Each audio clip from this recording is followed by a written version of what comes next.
TV Graça apresenta as palavras inefáveis de Deus. O Evangelho da Graça nos lábios de Jesus Cristo, o homem. Abba, Pai. Estamos todos aqui? Efésios 3, versículo 10.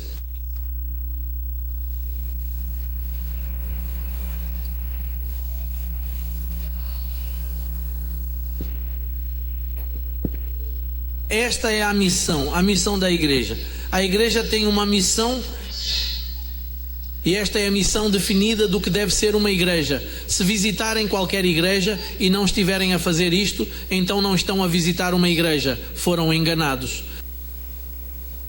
A missão da igreja é o que nós vamos ler agora. O apóstolo diz: para que a multiforme sabedoria de Deus seja agora dada a conhecer por meio de anjos que voam.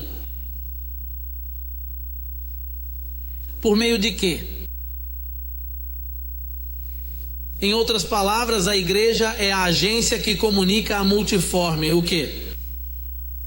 A sabedoria de Deus. Diga-me uma coisa: há alguma sabedoria em dizer que o diabo está a observá-lo? Há sabedoria no facto de podermos acabar no inferno? Haverá sabedoria em dizer que o papá Deus anda por aí com um chicote à procura de te chicotear e fazer com que o teu bebê caia pelas escadas abaixo e parta a cabeça? Aí não tem sabedoria. Que é preciso atirar-se de joelhos por uma escada para subir, para que o seu corpo sangre? Ou colocar um par de pedrinhas nos sapatos para poder andar confortavelmente?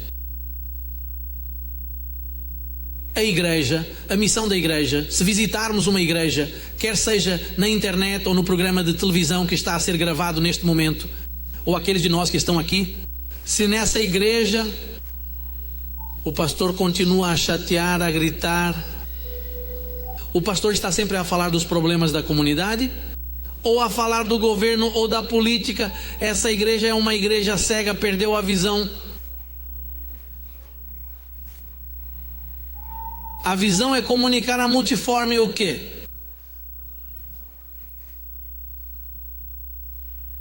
O que é que significa multiforme?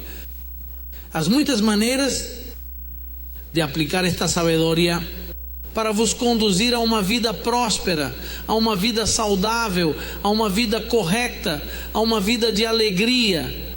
É multiforme te dar a esperança que tu estás esperando de que este corpo vai ser transformado, quando este corrupto se vista de incorrupção. A igreja deve comunicar coisas assim, mas não deve comunicar repreensão e tristeza e más notícias sobre julgamentos que estão a chegar, que o mundo vai explodir em pedaços, em chamas, e que as pessoas vão morrer e afogar-se. Isso acontece todos os dias lá fora, pelas pessoas que não têm ordem e não têm boa ciência no seu governo. Bem, isso acontece. Vejam como são as notícias, como eles estão. Mas a igreja não deve estar a falar sobre isso. É para isso que serve a CNN, ABC, canal 23, 53, 41, 2, 4, 6. Mas a igreja, temos de ter a noção clara de que quando vimos a igreja é para falar da multiforme sabedoria de Deus. E essa multiforme sabedoria, tu tens que ter os olhos do entendimento bem iluminados. Diga comigo: meus olhos estão iluminados e serão mais iluminados para eu aproveitar mais da multiforme sabedoria de Deus. Essa multiforme sabedoria diz: vejam onde ela é dada através da igreja. Através da igreja. A quem? Para os principados e potestades nos céus.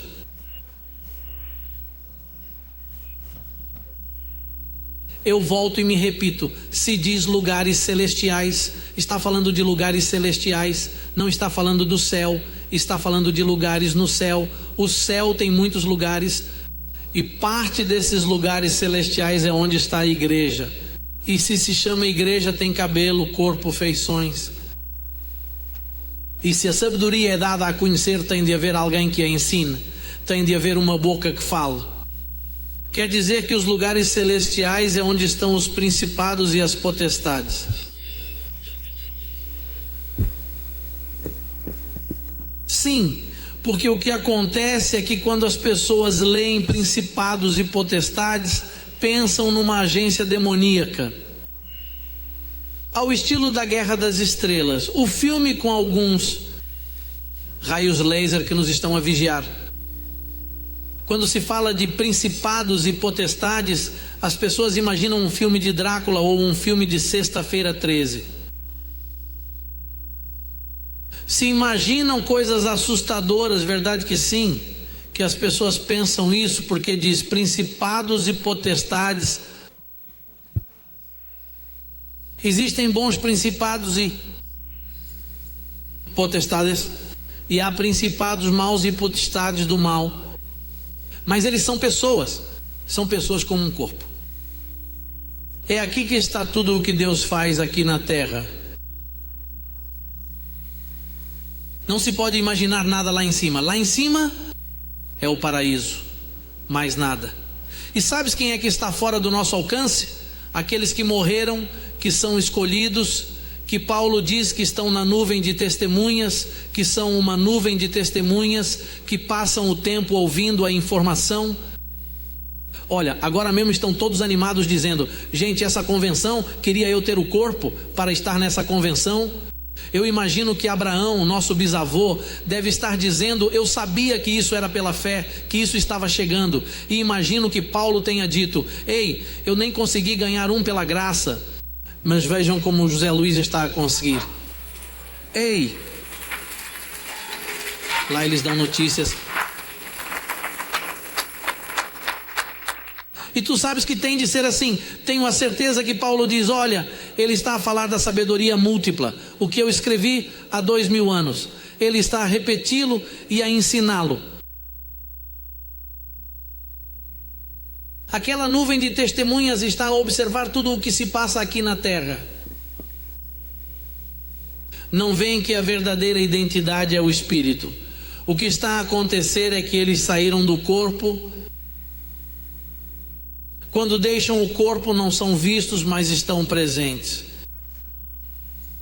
Ele diz-vos a grande nuvem de testemunhas. Há aquele teu parente que morreu.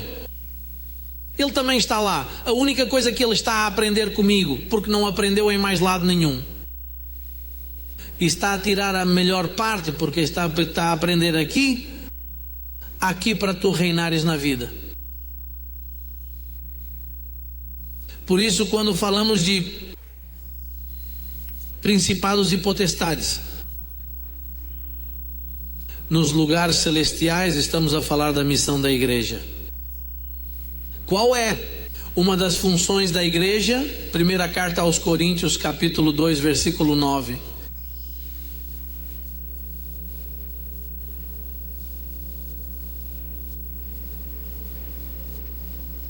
Primeira carta aos Coríntios.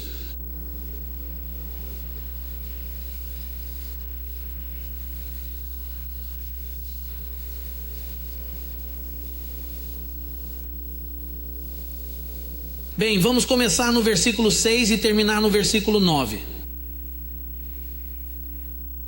Porém, falamos sabedoria, essa multiforme sabedoria entre os que têm alcançado o quê? Por assim dizer, se não atingiste a maturidade, não se pode falar contigo. Sabes que os teus familiares não te compreendem, porque eles não são maduros. Eles não amadureceram, mas entre aqueles que lhes estenderam a mão, é possível falar. Veja aqui como falamos sobre o assunto. E todos entendemos. Quantos entendem? Olha, que bom, porque fostes iluminados. porque a missão da igreja se cumpriu em vós e continua a cumprir-se em vós. O versículo diz: e sabedoria não deste século, da era que há de vir? E há esta era, quando a palavra de Deus diz esta era, eles escreveram lá, porque os escritores estão a falar desta era. Mas a era vindoura foi depois da cruz, depois de Cristo ter ressuscitado. Então essa era termina e começa uma nova era, que é a nova era, onde não há demônios, onde não há pecados, onde não conhecemos ninguém segundo a carne, onde podemos viver vidas prósperas. Agora, os príncipes daquela época, ele diz que não entenderam. Ele diz: e a sabedoria não é desta época, nem dos príncipes desta época que perecem. O que o apóstolo Paulo disse sobre Moisés? Que era um pacto no quê? Perecível. Depois diz que a sabedoria desses príncipes pereceu. E quem eram esses príncipes? Os apóstolos, os judeus, os crentes, as sinagogas daqueles dias. Esses eram os príncipes. É por isso que diz: e não a sabedoria que Moisés está a ensinar, porque essa perece. Esse era um pacto perecível. Nós estamos aqui sim. Se não diz essa sabedoria, veja o que é. Quanto mais falamos da sabedoria de Deus, em quê? A sabedoria oculta, que só Paulo a ensinou, que Deus predestinou. Para quem? Para os predestinados. Se Deus vos predestinou, deve também predestinar-vos uma sabedoria.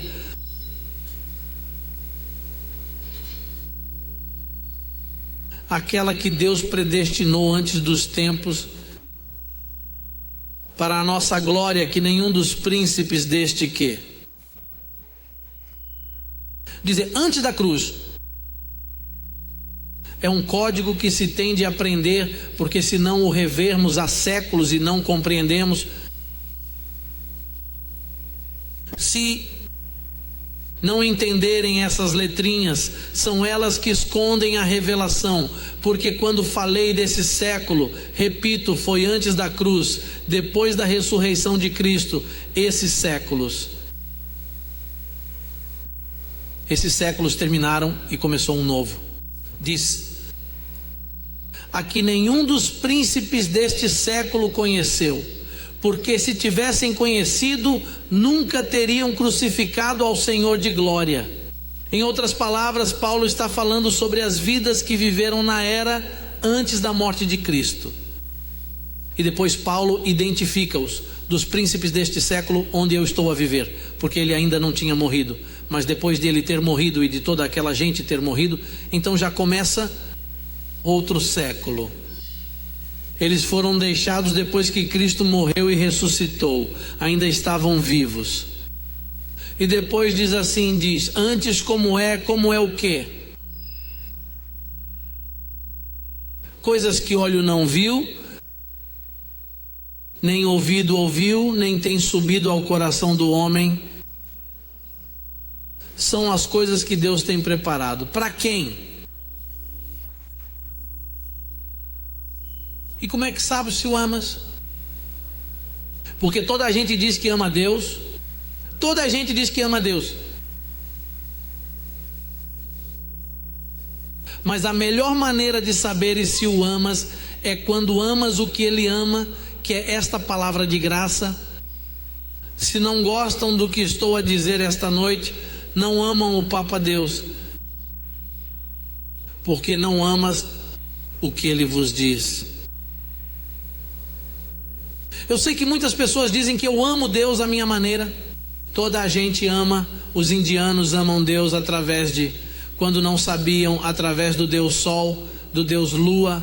Toda a gente é incuravelmente religiosa. Os seres humanos nasceram para acreditar. Mas o importante é que acrediteis na sabedoria predestinada. Aquilo que Deus revelou.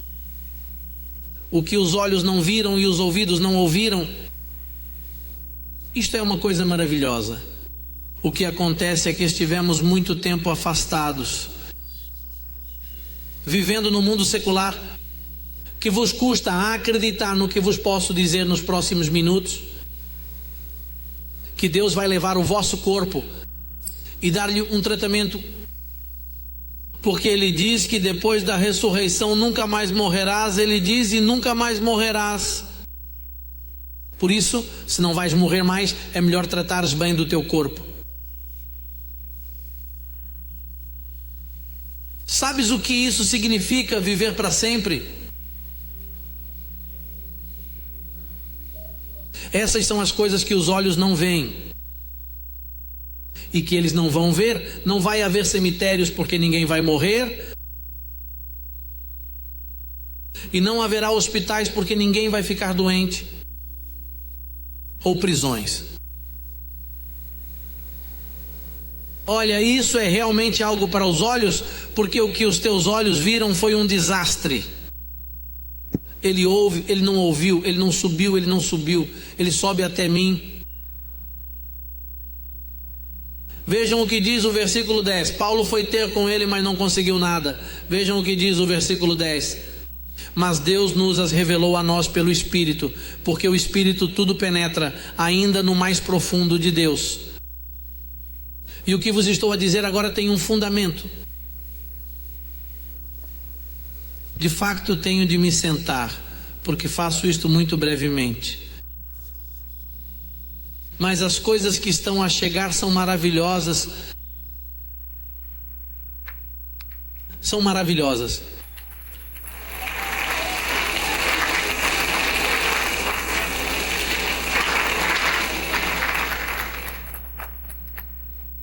Quando todo o conselho de Deus estiver terminado, aí vem Ele. E eu vou estar vivo para o ver. E acho que toda a gente aqui vai estar viva para o ver.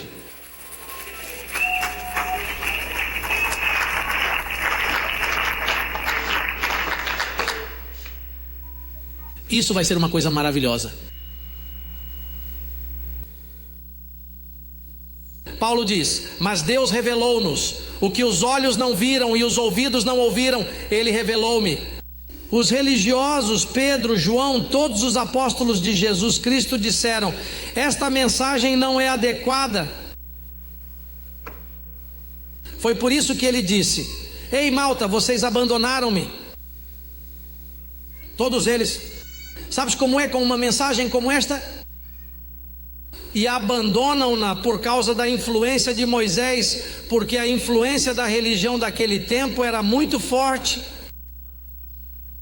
Durou tanto tempo, foi tão profundo, teve um impacto tão grande na comunidade. Bem, isso ainda te magoa.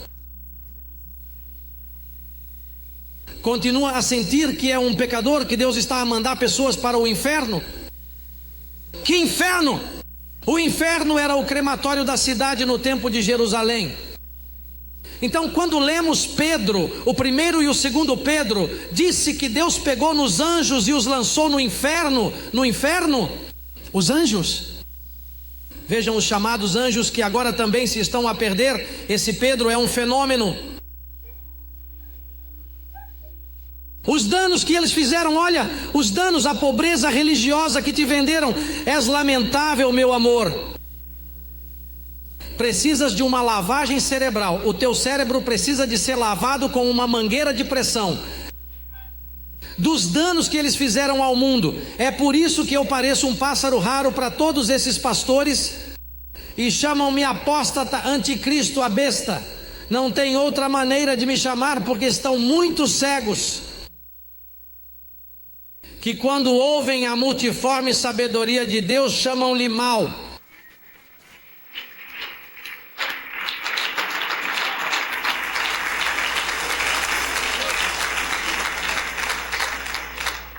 A cegueira é grande. E olha, e Deus precisa de as mulheres com as saias vestidas e os homens com as calças vestidas. Não precisamos de pessoas religiosas aqui, com aquele sentimento de que, que bom, não. É preciso ter mais do que isso, é preciso ter isso fundamentado na palavra. Não, espera, esta é a palavra de Deus. Mulheres que se levantam, pregar esta palavra, ensiná-la, realizar algo. Homens zelosos da palavra.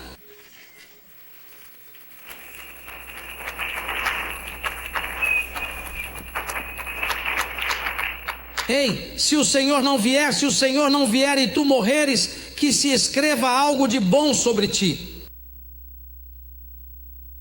Porque olha, no cemitério todos os dias acontece alguma coisa. Sabes quantas funerárias há aqui? Imensas, americanas, cubanas, hispânicas, o que quiseres, estão todas cheias e estão todas cheias de negócios. E o que eles fazem é vender flores e velas. E depois o padre vai rezar pelo espírito que está a sair e ver se ele passa no teste. Ou para limpar o caminho. Sabes como são enganadores todos estes homens maus e perversos? Não dizem a verdade às pessoas. E depois enterraram-te lá. E todos os que te odiavam e falavam mal de ti, nesse dia iam falar bem de ti. Oh, eu amava-o muito, olha. Depois de continuarem a falar mal de ti, agora que estás morto, falam bem. Oh, e os pastores que costumavam dizer-vos, vocês vão para o inferno. Agora, quando morres num acidente ou qualquer outra coisa, eles dizem, esta alma que recebeu Cristo em 1900 e tal, agora está a salvo. Agora tratou-o como um demônio enquanto esteve na congregação falando mal dele, e agora que ele está a morrer, vem falar bem dele. São um bando de mentirosos. Esperemos que se calem todos. Deixem-nos calar. Não digam mais disparates.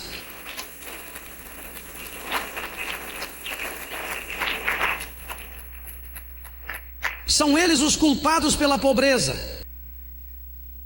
Se está a enviar dinheiro para a sua família no país deles, porque estão em necessidade, a culpa é de Roma, desses pastores, desses padres. Eles são os culpados. Eles são os culpados de todos os delinquentes que estão na prisão e depois vão para lá dizer mais disparates. Depois de os meterem na prisão, porque quando uma criança se levanta e a educamos bem e lhe dizemos quem ela é, nunca será um delinquente. Pode passar por testes, mas não é um delinquente. Não vai acabar na prisão. É por isso que temos de fazer reformas. Temos de dizer aos principados e potestades a verdade de Deus. Temos de lhes dizer: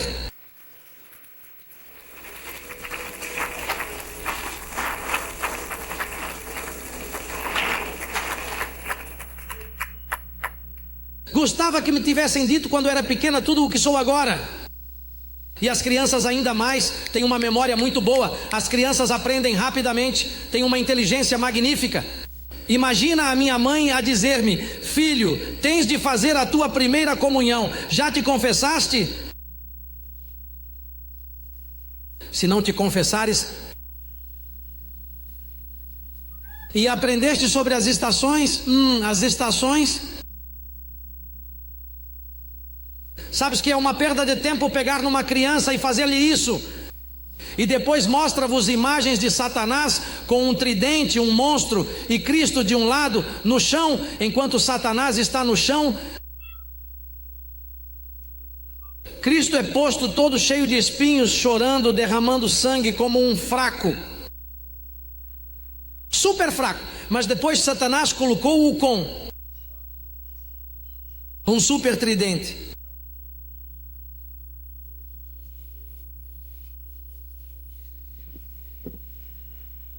E isso é nos ensinado em criança. Trazemos a criança para a igreja. E nas igrejas protestantes também há aqueles quadradinhos que apresentam todos os crentes com um casaco comprido, uma barba. Tem de ter barba porque senão não se qualificam, e sandálias. Então eles apresentam isso às crianças. Isso é judaísmo. Assim as mulheres vestiam-se, a forma como se vestem nessas zonas da Ásia. E isso afeta a mente da criança. Traumatiza-o o facto de ser judeu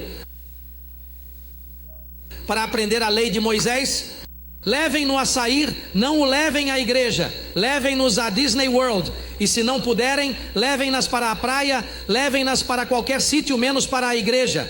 Todas essas crianças deviam ser retiradas das igrejas, porque elas vão fazer-lhes mal. Comunicar aos principados e potestades a multiforme sabedoria de Deus.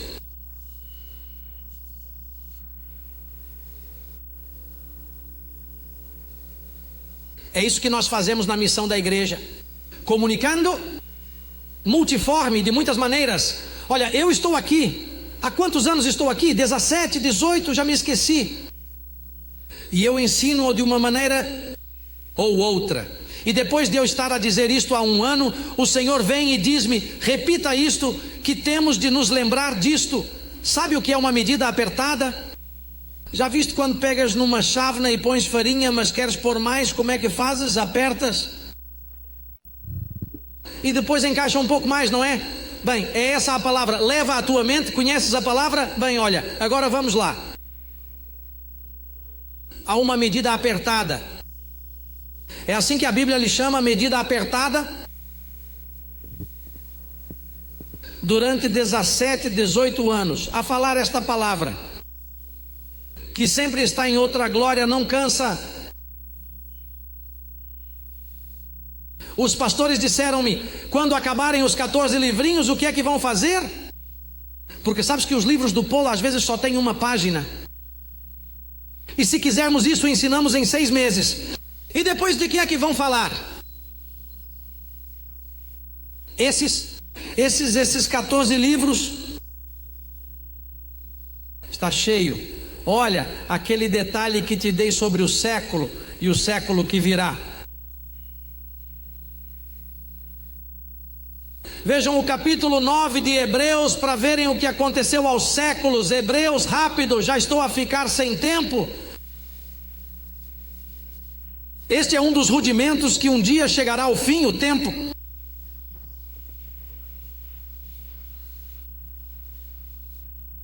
Paulo era tão fanático que o rudimento era um rudimento. Desculpa que o tempo era um rudimento.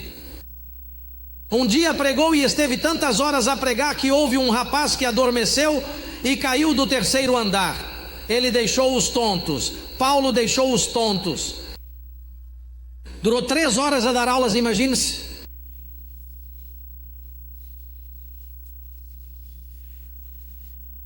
Versículo 26. Diz: estou iluminado, entendo o que leio e não retorna vazio. Me ajuda? Diz: caso contrário, ter-lhe-ia sido necessário. Versículo 26. Sofrer muitas vezes. Ele está falando aqui de Cristo quando ele morreu na cruz. Sofrer muitas vezes desde o princípio do mundo. Mas agora na consumação de quê? O que aconteceu com as eras? Quando é que se consumaram? Quando ele morreu. Por isso, quando Efésios 6:12 diz que não lutamos contra a carne e o sangue, mas contra os principados e potestades deste mundo, foi antes da cruz. E o que restou depois da cruz, que foram os apóstolos e os ensinamentos judaicos que tanto mal fizeram. Por isso Paulo não foi acreditado. Paulo escreveu, ele escreveu, mas não ganhou nenhum deles, nenhum. O ministério Crescendo em Graça está aberto há 2000 anos. Iniciei-a sem um membro, de facto fui o primeiro membro. Fui o primeiro cristão depois de Paulo. Fui o primeiro a acreditar.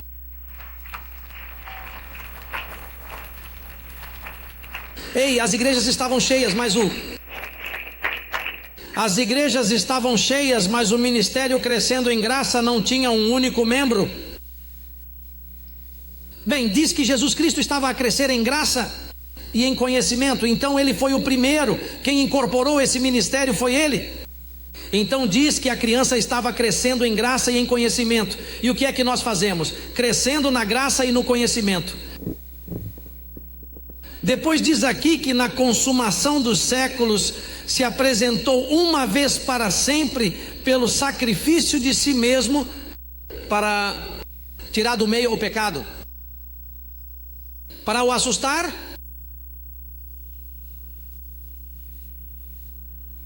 Para remover, tê-la-ia removido? Eis o Cordeiro de Deus que o quê? E quando é que ele morreu? O que é que ele fez? Ele tirou-o. Então, de que pecado fala Roma e todos esses batistas, protestantes e pentecostais? Todos os domingos eles falam sobre o pecado. É essa a sua pregação. Tirem o pecado do caminho deles, e eles não podem falar uma palavra, porque não podem pregar se não tiverem um exemplo. Deixem-me ver como toda a gente vem para a frente.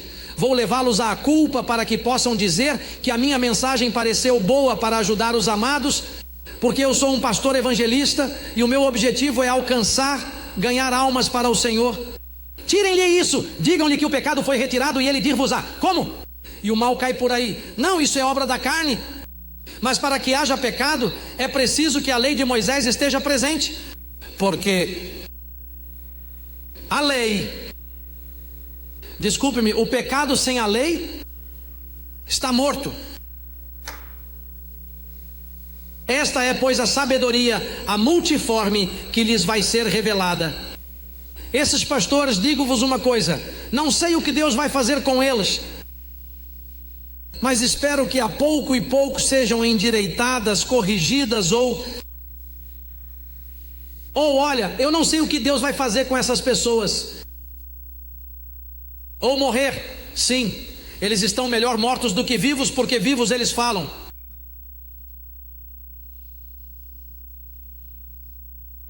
Afinal, se estão salvos, vão para o paraíso, vão para a nuvem de testemunhas, que aprendam lá. Já que não querem aprender aqui, que aprendam lá.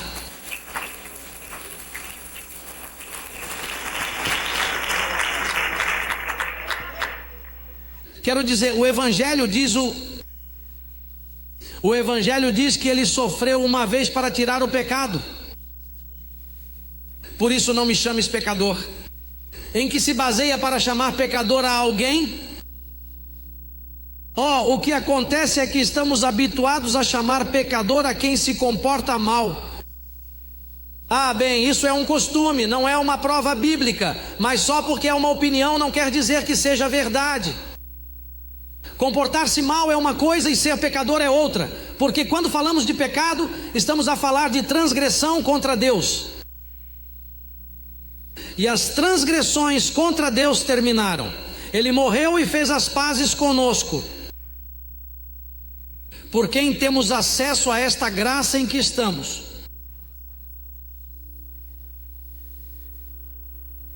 Assim a missão da igreja continua. Tem que dar a conhecer a sabedoria predestinada